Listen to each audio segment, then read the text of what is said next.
ሰላም ቤተሰቦቻችን በያላችሁበት ሰላማችሁ ይብዛ። ይህ ጎሚዲያ ነው። በጎሚዲያ የሚተላለፉ መረጃዎች እንዲደርሷችሁ የጎሚዲያ ላይክ፣ ሼር፣ ሰብስክራይብ ያድርጉ። ጎሚዲያ በኢትዮጵያ የተከሰተውን አስከፊ ረሃብ አስመልክቶ ልዩ መረጃ ይዟል። ይህን መረጃ እንድትከታተሉን ግብዣችን ነው። ዝርዝር መረጃውን እንደሚከተለው እናቀርበዋለን። ጎሚዲያ የእናንተ ታማኝ ተደራሽና ተደማጭ ሚዲያ ነው። ስለምትከታተሉን በድጋሚ እናመሰግናለን።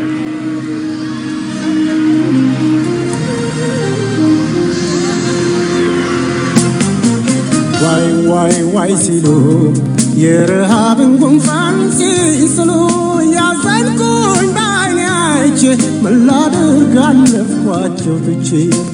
ዋይ ሲሉ የረሃብን ጉንፋን ሲስሉ ያዘንኩኝ በዓይኔ አይቼ ምን ላድርግ አለፍኳቸው ትቼ።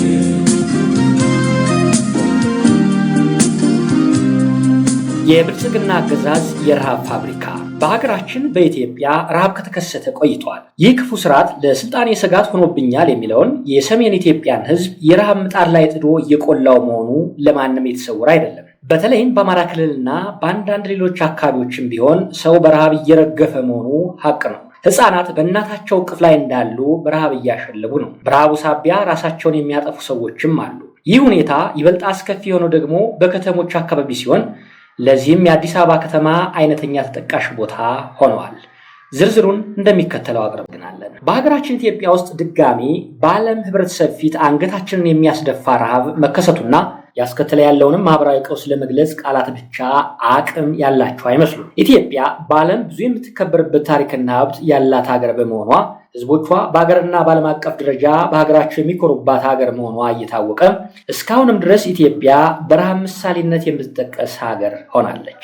በኢትዮጵያ ታሪክ ውስጥ ለበርካታ ጊዜያት ረሃብ ተከስቶ ከመቶ ሺዎች እስከ ሚሊዮኖች አልቀዋል። ሁሉም መንግስታት ሊባል በሚችል መልኩ ከአቅማቸው በላይ በሆነ ምክንያት በረሃብ ተፈትነዋል። ይህ ማለት ገዢዎቹና ሹማምንታቸው ተርበዋል ማለት ሳይሆን የሚገዙት ህዝብ በረሃብ አልቋል ማለት ነው። እንደ ብልጽግና ስርዓት ሆነ ብሎና አቅዶም ህዝብን በረሃብ የሚቀጣ አረመኔ ገዢ ነበር ለማለት ግን አስቸጋሪ ነው። ከብልጽግና ስርዓት ቀደም ብለው በሀገራችን የተከሰቱትን የረሃብ ዘመናት በትንሹ ተመልክተን አሁን በገጠርና በከተማ ሰው በረሃብ እንዴት እንደሚሰቃይና እንደሚሞት እንደሚከተለው እንመልከት። በሀገራችን ኢትዮጵያ በከባድ ጉዳት አድራሽነት ተመዝግበው ከሚገኙት የረሃብ ታሪኮቻችን ውስጥ ግንባር ቀደሙ በ1888 ዓ.ም የተከሰተው ክፉ ቀን እየተባለ የሚጠራው ረሃብ ነው። ይህ ዘመን በዳግማዊ አፄ ምኒልክ ዘመነ መንግስት የተከሰተ አስከፊውንና አሰቃቂውን የህዝብ እልቂት ያስተናገደ የተፈጥሮ ክስተት ነው። አባሰንጋ የሚባል የቤት እንስሳን የሚያጠቃ በሽታ በውጭ ጠላቶች አማካኝነት ወደ ኢትዮጵያ እንዲዛመት በመደረጉና በጊዜው ደግሞ ድርቅ በመከሰቱ የሀገሪቱ ህዝብ እንደ ቅጠል ረግፏል። በተጨማሪም በወቅቱ ጣሊያን ኢትዮጵያን ቅኝ ለመግዛት አስባ ወረራ ያካሄደችበት ዘመንም ነበር። ክፉ ቀን እየተባለ የሚጠራው ይህ ዘመን ሰውና እንስሳት እኩል በሚባል መልኩ ለአሞራሳ የሆኑበት ዘመን ነበር። በዚህ ዘመን ኢትዮጵያ ውስጥ ሆኖ ያልተራበ የማህበረሰብ ክፍል አልነበረም። ሹማምንት፣ መኳንንት፣ በወቅቱ ትልልቅ የኑሮ ደረጃ የነበራቸው የቤተ ክርስቲያን አገልጋዮች፣ ሊቃውንትና መሳፍንት ሁሉ ሳይቀር የረሃብ ተጠቂ እንደነበሩ በታሪክ ድርሳናት ተዘግቧል። ሁሉም ተጠቂ እንደነበር ቢዘገብም ከላይ የተጠቀሱት እነዚህ የሀገሪቱ መሪዎች የደረሰባቸው የችግር መጠን አንጻራዊ እንደሚሆን ይገመታል። በወቅቱ በተከሰተው አስከፊ ረሃብ ሳቢያ አንዳንድ ጥናቶች እንደሚያመለክቱት ምናልባትም 1/3 የሀገሪቱ ህዝብ በረሃብ አልቋል። በህይወት ያለ ሰው ሟች ዘመዱን መቅበር ተስኖት እንደነበር ይነገራል።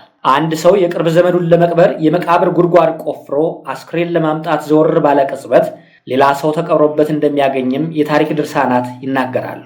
በአጠቃላይ ሰው ሆኖ መፈጠርን የሚያስረግም ዘመን ነበር። ረሃቡ የተከሰተው ዘመን ባልዘመነበት ዘመን ስለነበር የንጉሱ አስተዳደር እልቂቱን መታደግ አልቻለም ነበር። በወቅቱ በረሃብ የሚያልቀውን ህዝብ ለመታደግ ከሰማይ በታች ያልተሞከረ ነገር አልነበረም። ነገር ግን ትናንት ዛሬ አይደለምና አልተቻለም። የሰዎችን ረሃብ እልቂት ለመደበቅ አልተሞከረም። የተወሰነ የማህበረሰብ ክፍል በረሃብ እያለቀ የሚዘማነን የገዢ ባለሟል አልነበረም። ሲርበው አምልኮኝ ይገዛል የሚል የቂል አስተሳሰብም ፍጹም አልነበረም። በዚህ እልቂትም በአንጻሩ የደቡብ ኢትዮጵያ ህዝብ እንሰት በሚባለው ምግብ አማካኝነት ከእልቂቱ በአንጻሩ የተረፈ መሆኑን የታሪክ ድርሳናት ይጠቁማሉ። በኢትዮጵያ የተከሰተው ረሃብ የጦር ጥማትና ሀገር የማፍረስ ተልዕኮ በያዙ ድኩማን አማካኝነት የተፈጠረ ሰው ሰራሽ ረሃብ አልነበረም። ሌላኛው በ1935 ዓ.ም በሰሜን ኢትዮጵያ የተከሰተው ረሃብ ነው። በዳግማዊ አፄ ኃይለ ሥላሴ ዘመን በተለይም ትግራይ አካባቢ በርካታ ሰዎች ማለቃቸውን ዶክተር አረጋዊ በርሄ በስፋት በጽሑፋቸው ተንትነውታል። ይህ ረሃብ በተለይም በተወሰኑ የሀገሪቱ አካባቢ የተከሰተ ነው በሚል ተልካሻ ምክንያት በንጉሱ አስተዳደር በኩል ጆሮ እንዳልሰጠው ልብ ይሏል። ይህም ክስተት ለቀዳማዊ ወያኔ መፈጠር አንድ ገፊ ምክንያት ተደርጎ እንደነበር ይጠቀሳል። በዚሁ የንጉሱ ዘመነ መንግስት ከባድ እልቂትን የፈጠረው የ1966 ዓ.ም በተለምዶ የወሎ ረሃብ የሚባለው ነው። በዚህ ረሃብ የሰው ልጅ በምድር ላይ ያገኘውን ሁሉ በልቷል። ሕፃን የሞተች እናቱን ጡት እየጠባ የተገኘበት ዘግናኝ ጊዜ ነበር። በድርቅ ምክንያት በተከሰተ ረሃብ ምናልባትም በመቶ ሺዎች የሚቆጠሩ ዜጎች አልቀዋል። ረሃቡ ከመክፋቱ የተነሳም አብዛኛው ሰው ተዳክሞ ከተቀመጠበት አይነሳም ነበር። የረሃብ አይነተኛ መገለጫ ቢሆንም እናትና አባት የልጆቻቸው ነፍስ አልወጣ ብላ ጣር በምታሰማበት ጊዜ ተንቀሳቅሰው ማንሳትም ሆነ አንዲት ጠብታ እንባ እንኳን ከዓይናቸው አይፈስም ነበር። ቢያንስ ልጅን አይዞ ብሎ ማቃናትና ጠብታ ውሃ መስጠት ለወላጅ ትንሽ ተስፋን ይሰጥ ነበር። ነገር ግን ሁሉም እኩል የሞት መላክን ከመጠበቅ ውጭ አቅም ስላልነበራቸው ምንም ማድረግ አልቻሉም። በወቅቱ ኢትዮጵያ አንጻራዊ የሚባል ሀገራዊ መሻሻል ያሳየች ጊዜ ላይ የነበረች ቢሆንም ዜጎቿ በረሃብ አለንጋ ተገርፈው ሲያልቁ መርዳት አልቻለችም። በመሆኑ በዚህ ረሃብ ብዙ ወቀሳዎችና ትችቶች ይቀርባሉ። በዋናነት የሚጠቀሰው ትችት ራሳቸውን ምድራዊ መልአክ አድርገው ይቆጥራሉ በሚል የሚታሙት ዳግማዊ አፄ ኃይለ ሥላሴ በረሃቡ የተከሰተውን እልቂት ጆሮ ዳባ ልበስ ብለው አልፈውታል የሚል ነው። በእርግጥም በሌላው የኢትዮጵያ ክፍል እህል ተርፎ በሚደፋበት ዘመን የአንድ አካባቢ ማህበረሰብ በረሃብ ሲያልቅ አለመታደግ የአረመኔነት ጥግ ነው። ንጉሱ ለክብራቸውና በእርሳቸው ግንዛቤም ለሀገር ገጽታ አብዝተው የሚጨነቁ ገዢ ስለነበሩ ይህ አጉል ጀብደኝነት የማህበረሰብ ጥፋትን ችላ እንዲሉ ቢዳርጋቸውም እልቂቱ በዓለም ሕዝብ ዘንድ አፍ አውጥቶ ተናግሯል። ይህም ዛሬ ድረስ ላልተገባ የፖለቲካ ሸቀጥ እየዋለ ዳፋው የበርካቶችን ነፍስ እየቀማ ነው። ለወሎ እልቂት ሌላ መንስኤ ተደርጎ የሚጠቀሰው ደግሞ መሬት በወቅቱ በመሬት ከበርቴዎች እጅ መውደቁ ነው ተብሎ ይታመናል። በእርግጥም በድርቅ ሳቢያ የመጣን ረሃብ የመሬት ከበርቴዎች ተቋቁመውታል ሲባል መልሱ አልቻሉም ነው። በአንጻሩ የመሬት ከበርቴዎችና የንጉሱ ባለሟሎች ሕይወታቸውን ታድገዋል። በ1966 ዓ.ም ዳግማዊ አፄ ኃይለ ሥላሴ የውሻቸውን ልደት ሳይቀር በኬክ ስለማክበራቸውና በፊታቸው ላይ የደስታ ስሜት ይታይ ነበር የሚሉ አስተያየቶች በረሃብ ለተጠቁት የማህበረሰብ ክፍሎች ከባድ ጠባሳን ጥሎ አልፏል። አንድ መታወቅ ያለበት እውነታ ግን ንጉሱ የነበራቸው የስልጣን ወዳድነት በሽታ ለቃቸው ብሎ እንጂ በዚያ ዕድሜያቸው አይደለም ህዝብን ለመምራት ራሳቸውንም ለመምራት አይችሉም ነበር።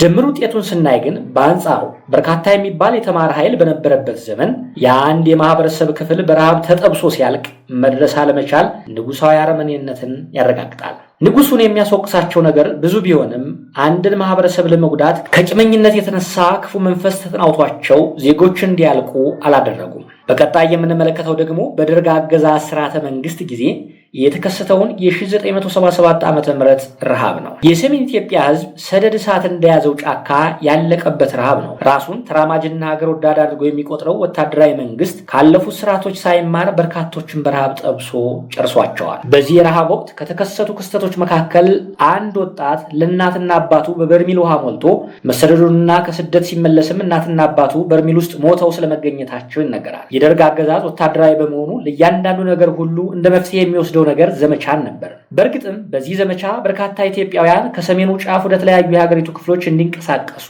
አድርጓል። ይህ ጥሩ የሚባል የኢትዮጵያን ህዝብ መስተጋብር የፈጠረ ስራ ቢሆንም በርካቶች በረሃብ ከማለቃቸው ቀድሞ አለመደረጉ የአገዛዙን ግዴለሽነት ያሳያል ይላሉ።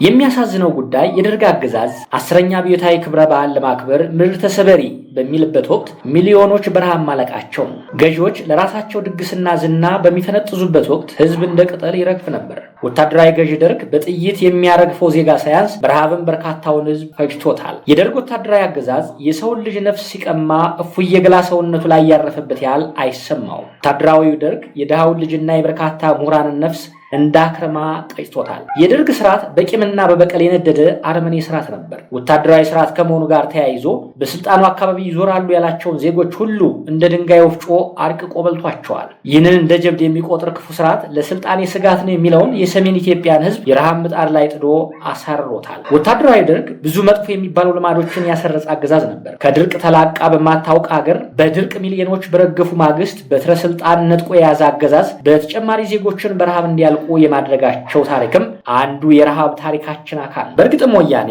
ለሰው ልጆች ሁሉ የማያስብ ራሱ ረሃብ የሆነ ድርጅት ነው። የእርዳታ እህል መዝረፉን የሸጡና ያሻሻጡ ነባር ታጣቂዎቹ ራሳቸው በአደባባይ ያሳውቀዋል። ወያኔ አይደለም የተፈጥሮ ድርቅ የታከለበት ረሃብ አግኝቶ ይቅርና ራሱ ረሃብ ፈጥሮ ዓላማዬን አልተቀበሉም የሚላቸውን ዜጎች በረሃብ የሚቀጣ ነፍስ በላ ድርጅት ነው። በእርግጥ የወያኔ ህወሓት የአገዛዝ ዘመን ከሌሎቹ ስርዓቶች አንጻር ሲታይ ዜጎች በረሃብ ያልሞቱበት የአገዛዝ ጊዜ ዘመን ነበር ሊባል ይችላል።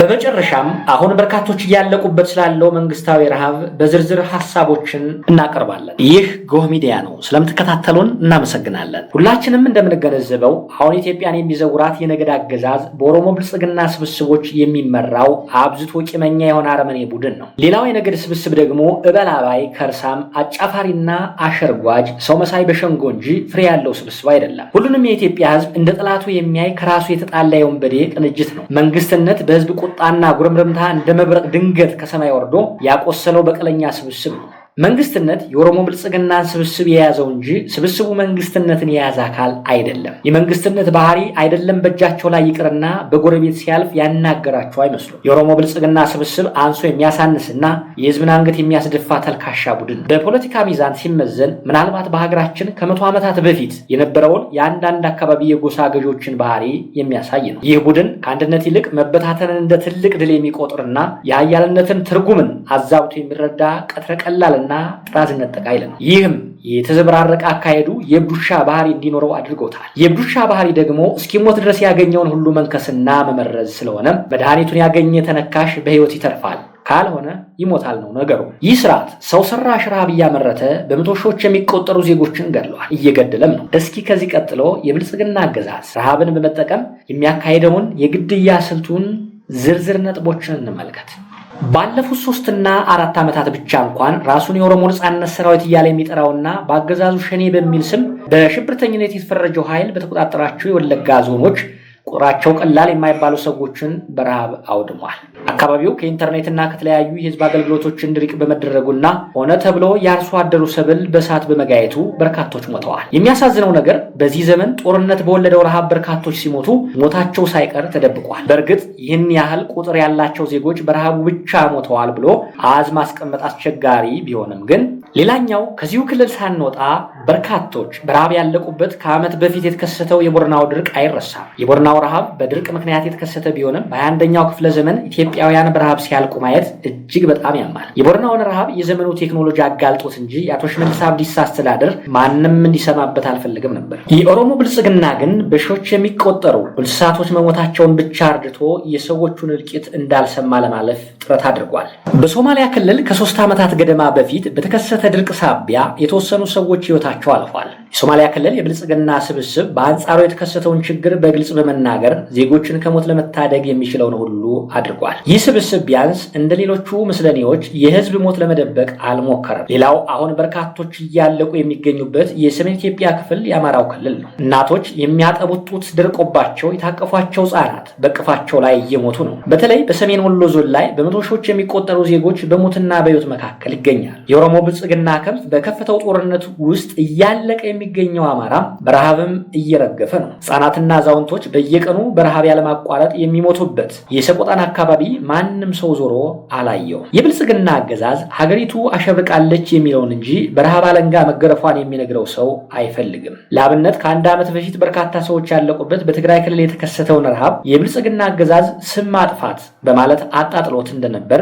እናስታውሳለን። በዚሁ ክልል በተለይም ሳምረ በሚባለው አካባቢ በርካቶች መሞታቸውን የህወሓት ባለስልጣናት ጭምር ይፋ ቢያደርጉም ካሳዳሪያቸው ከብልጽግና ቀና መልስ አላገኙም። የትግራይ ክልል ገዢዎችም የህዝቡን በረሃብ ማለቅ ለዓለም ከማሳወቅና መፍትሄ ከመፈለግ ይልቅ ያለቆቻቸውን ቁጣ ወደ ማጣጣል መሸጋገራቸው አይዘነጋም። በአማራ ህዝብ ላይም እየደረሰ ያለው ሰቆቃ በርካታ ነው። ከኦሮሚያና ከተለያዩ ክልሎች ተፈናቅለው የሚመጡ የአማራ ክልል ተፈናቃዮች በመጠለያ ውስጥ በረሃብ እየረገፉ ነው። ከዚህም አልፎ አሁን ላይ ረሃቡ ብዙ የማህበረሰብ ክፍልን እያካተተ ነው። በሰሜን ጎንደር ባለፈው ዓመት በተከሰተው አስከፊ ድርቅ ለልጆቹ ምግብ መስጠት የተቸገረ አባት ራሱን አጥፍቷል። ይህ አካባቢ እስካሁን ድረስ የጦርነትና የረሃብ ቀጠና እንደሆነ ነው። በአማራ ክልል ሰዎች በረሃብ እያለቁ መሆኑን ዓለም አቀፍ ሚዲያዎችና ድርጅቶች ሳይቀሩ ይፋ ቢያደርጉም ጆሮ ሊሰጠው የፈለገ አካል ግን የለም። በእርግጥ የአማራ ብልጽግናን ራሱ የማይሆን ስብስብ መሆኑን ሁሉም አውቆለታል። ይህን እውነታ ማንም ሰው በቀላሉ ማረጋገጥ ይችላል። አሁን ባለው የዓለም የፖለቲካ ቀውስ ሳቢያ እርዳታ የሚለግሱ ድርጅቶች ለአንድ ወር ስራ ቢያቆሙ በመቶ ሺዎች የሚቆጠሩ ዜጎች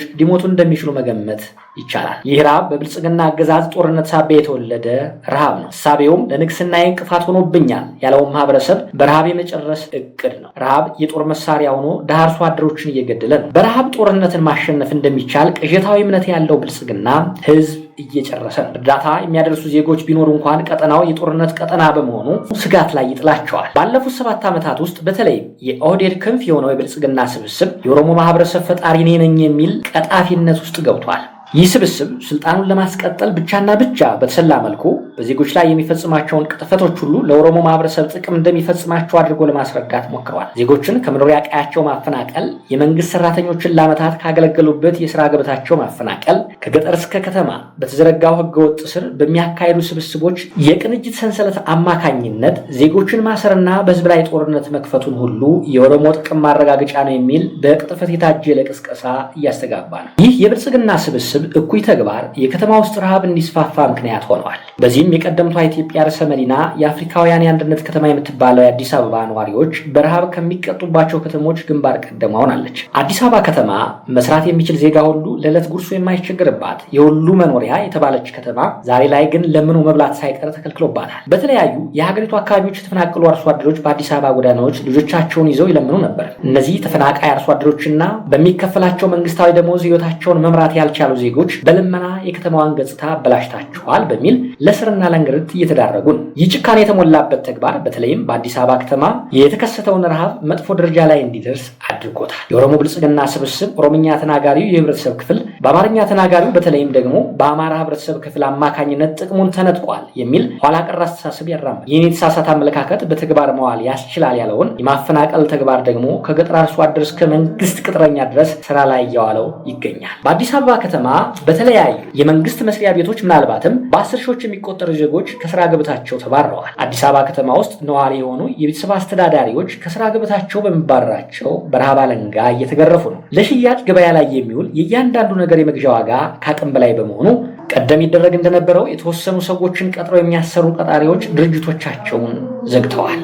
የብልጽግና አገዛዝ በተሳሳተ ግንዛቤ ከስራ ያባረራቸው ዜጎች አማርኛ ቋንቋ ተናጋሪዎች ናቸው። እነዚህ ዜጎች በሀገራቸው ከስራ ገበታቸው ሲፈናቀሉ ተበድለዋል የሚባሉት የህብረተሰብ ክፍሎች ደግሞ ስራ እየታደላቸው ነው። ይህ ድርጊት ግን በከተማዋ ውስጥ የተከሰተውን መንግስት ሰራሽ ረሃብ አባባሰው እንጂ ለማንም አልጠቀምም። ዜጎችን ከስራ ገበታቸው አፈናቅሎ በረሃብ የሚቀጣው የብልጽግና አገዛዝ የመጨረሻ ግቡ ሰውን በረሃብ ማጥፋት ነው። ከዚሁ ጋር የሚያያይዘውና የከተማ ውስጥ ረሃብ እንዲስፋፋ ያደረገው ድርጊት ደግሞ መንግስታዊ መዋቅር በሚመስል መልኩ የተዘረጋው የዘረፋና ሰዎችን የማፈንና የማሰር ተግባር ነው። በገጠሩ አካባቢ ጫካን ተገን አድርገው ንጹሃን አርሶ አደሮችንና ሾፌሮችን የሚያስሩ ወሮበሎች አሉ። እነዚህ ወሮበሎች ዋነኛ ተግባራቸው የገበያ እንቅስቃሴ እንዳይኖር በማድረግ የከተማው ረሃብ እንዲባባስ ማድረግ ነው። በዚህም ድርጊት በርካታ አሽከርካሪዎች ተገድለዋል። እንዲያውም በቅርቡ አንድ የከባድ መኪና አሽከርካሪ በወሮበላ ኃይሎች በተፈጸመበት ጥቃት የወንድ ብልቱ ተቆርጦ ወድቋል። ይሁንና በተጨማሪም በርካታ ሰዎችን ቀጥረው የሚያስተዳድሩ ባለሀብቶችን በመዝረፍ ከከተማ እንዲለቁ በማድረግና በሌሎች ተመሳሳይ የኩይ ህገ ወጦች ክንፍ መጥፎ ስራዎች ሳቢያ የአርሶ አደሩን ምርት ወደ ከተማ ማስገባት ባለመቻሉ የከተማው ረሃብ የከፋ ደረጃ ላይ እንዲደርስ አድርጎታል። በዚህ ድርጊት በርካታ ባለሀብቶች የአዲስ አበባ ከተማን ለቀው በመሰደዳቸው ሰራተኞቻቸው ተበትነዋል። በመሆኑም ብልጽግና አካባቢያቸውን የጦር ቀጠና ያደረገባቸው በርካታ ዜጎች በከተማ ውስጥ በረሃብ እየተገረፉ ነው። አሳዎቹን ለማጥፋት ባህሩን ማድረቅ ነው እንደሚባለው የድሃውን ቀጣሪ ስታጠፋው ድሃው ራሱ ይጠፋል። አዲስ አበቤው በሚኖርበት ከተማ ውስጥ በረሃብ ይሞታል። ከከተማው ረሃብ ለማምለጥ ከወጣ ደግሞ በጥይት ይገደላል። ረሃብን መንግስት ሲያዋልደውና ሲንከባከበው ዘወትር እንደምንገነዘበው እንደ እሳተ ገሞራ ፈንድቶ ያድራል። በንግዱ ዘርፍ ተሰማርተው የሚገኙ በርካታ ዜጎች በተጋነነ ግብር ምክንያት ስራ መስራት አልቻሉም። ሁኔታዎች እንደሚያመለክቱት ለኦሮሚያ ልዩ ጥቅም እንድትሰጥ የተባለችው አዲስ አበባ ልዩ ጥቅሙን በተዘዋዋሪ እየከፈለችው ይመስላል። የአዲስ አበባ ነዋሪ ጠዋት አንድ ዳቦ በሻይ በልቶ ማታ ራቱን ቀምሶ ያድራል። የሚያገኘውን ገቢ በተጋነነ ወጪ እንዲከፍል እየተደረገ ነው። አንድ ባለሱቅ በከተማ አስተዳደሩ የተጣለበት ግብር ከፍተኛ በመሆኑ ግብር የጣለበት አስተዳደር ሱቁን እንዲወርስ በደብዳቤ እንደጠየቀ ተረጋግጧል። ነጋዴው ማህበረሰብ በይፋና በባለስልጣናት ፍላጎት ከሚጣልበት ግብር በላይ የኮሪደር ልማት የሚባለውን ጨምሮ ለበርካታ መንግስታዊ ፈንጠዝያዎች ሁሉ ገንዘብ ይጠየቃል። የአዲስ አበባ ከተማ ነዋሪ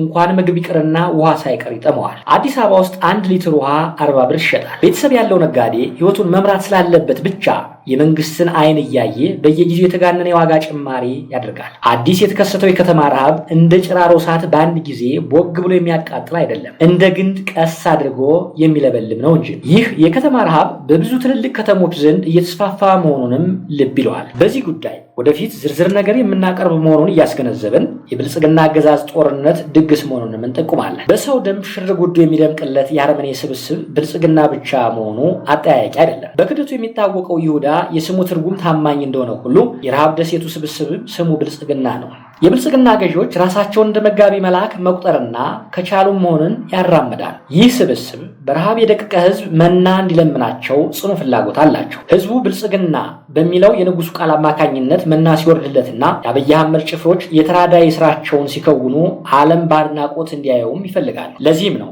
የአዲስ አበባ ከተማ ነዋሪ ሰርቶ ልጆቹን እንዲያስተዳድር ከማድረግ ይልቅ ረሃብተኞች ልጆችን መጋቢው አዳነች አቤቤ እየመገበችልህ ስለሆነ ከዚህ ውጭ ምን አማረ የሚል ማስፈራሪያ እየደረሰበት ያለው። በአጠቃላይ የብልጽግና ስብስብ ታይቶ የማይታወቅ ከባድ ረሃብ በኢትዮጵያ ህዝብ እንዲደርስ እያደረገ ነው። ለመወገድ አንድ ሐሙስ የቀረው ስርዓት እድሜ ካገኘ የማይፈጽመው ነውር የለውም። ከአውሮፓ መንግስት በህዝብ ስም የተገኘውን የእርጥባን ስንዴ ለጎረቤት ሀገራት የሚሸጥ ነውረኛ ስርዓት ህዝብን በረሃብ እየገደለ መሆኑን ሁሉም ዜጋ እንዲቃወም ማስገንዘብ እንወዳለን።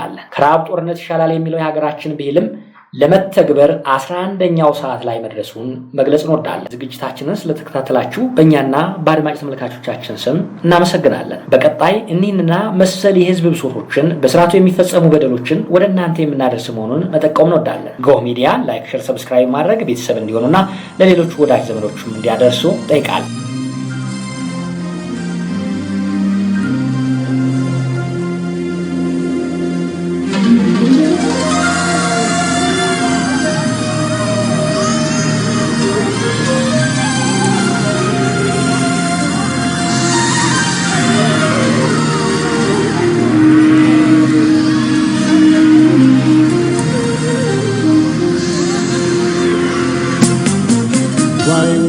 ዋይ ሲሉ የረሃብን ጉንፋን ሲስሉ ያዘንኩኝ በዓይኔ አይቼ ምን ላድርግ አለፍኳቸው ትቼ። ዋይ ሲሉ የረሃብን ጉንፋን ሲስሉ ያዘንኩኝ በዓይኔ አይቼ ምን ላድርግ አለፍኳቸው ትቼ።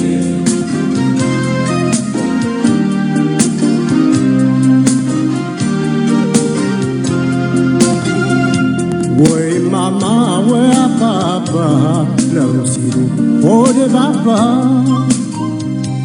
አስጨነቀኝ ጭንቀታቸው ምንስ ሆኜ ምን ላርጋቸው።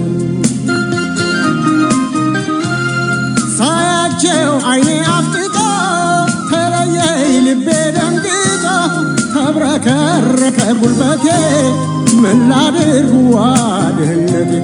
በረሃብ ስቃይ ቸነፈር ግማሹ ጎኔ ሲቸገር ክው ብሎ ደርቆ አፋቸው